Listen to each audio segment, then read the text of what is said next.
said, if I'm going to love the poor, I can't be poor. I mean, then we will be both poor. Right. So I need to be somewhere where I could lift them up.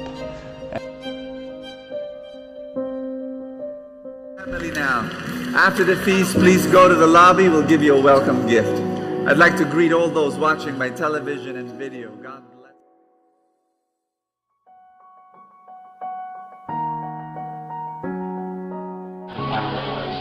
Yeah. Well, in terms of service, when I was a kid, 13 years old, I had this prayer routine. She's the mother of 6 kids, and she was the one who, saw me, the youngest in the group, and she was the one who said, God wants you to serve, God wants you to preach. And I didn't know what she saw in me, but she just said, I was praying one day and God said that you're going to preach. So I look up to her also as my spiritual mother. She was the one who gave me a break. She was the one who said, why don't you preach next Friday? And then I messed up. I'm a totally boring preacher, but then she kept on saying, preach again, preach again, preach again. She believed in me. So a few more people like that.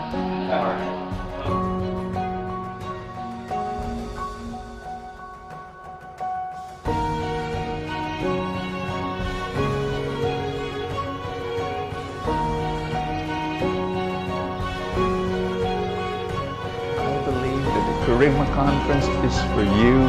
God designed it, and God has a special gift in store. Hi everybody, this is Sanchez for Preacher in Blue Jeans. Are you financially free? Do you enjoy financial freedom?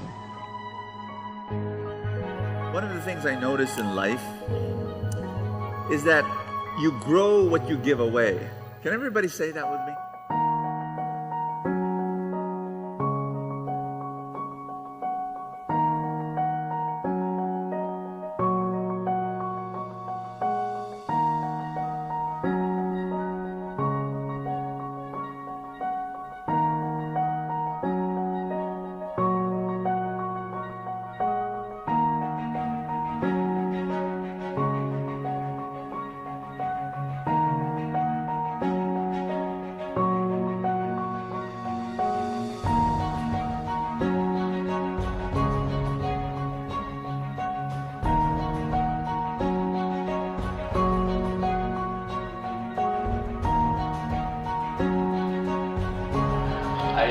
I believe that, money is not the most important thing in the world, but it affects every other important thing.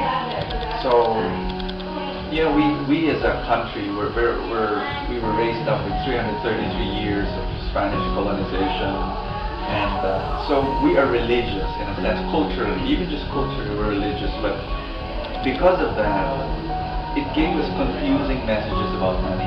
Money is bad, to become rich is bad, to put up a business is not a very decent thing to do. So that's where I'm coming from.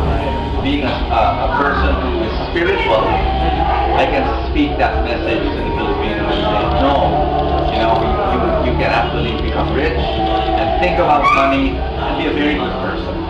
You can, in the same way that your parents taught you. It's funny, our parents taught us, study well so you become intelligent. Be healthy in your body. Develop some skills. But they never told us to be rich. But what's the difference between intelligence and money, talent and money? They're all resources that you can decide to choose whether you're going to be selfish about them or whether you're going to share it to the world. So I'm hopeful. I really hope this is a campaign, it's a crusade of mine, teaching people financial wisdom.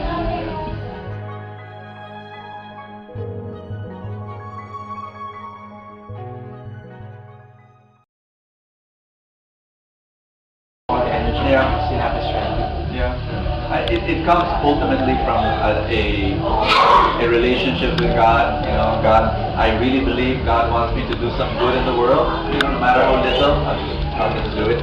And also, knowing that when you do good, you will have enemies, you'll have critics.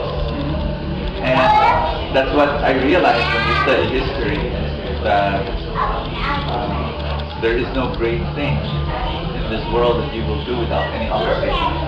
So in fact, one sign that you're doing something great is if you got some critics. So I have to keep on telling myself that. It's always good to be in a community because you'll not be alone. You'll have friends who will be there. So it's difficult to serve, it's difficult to do good things, but to try. But if you have a good group around you, you kind of like say, okay, let's do it together. Thank you. We only have one more question. I know that you're a busy person, so and we're doing this for for a project in class. So and like all of us, we aspire to be someone like you. We all look up to you as one great leader. If there's any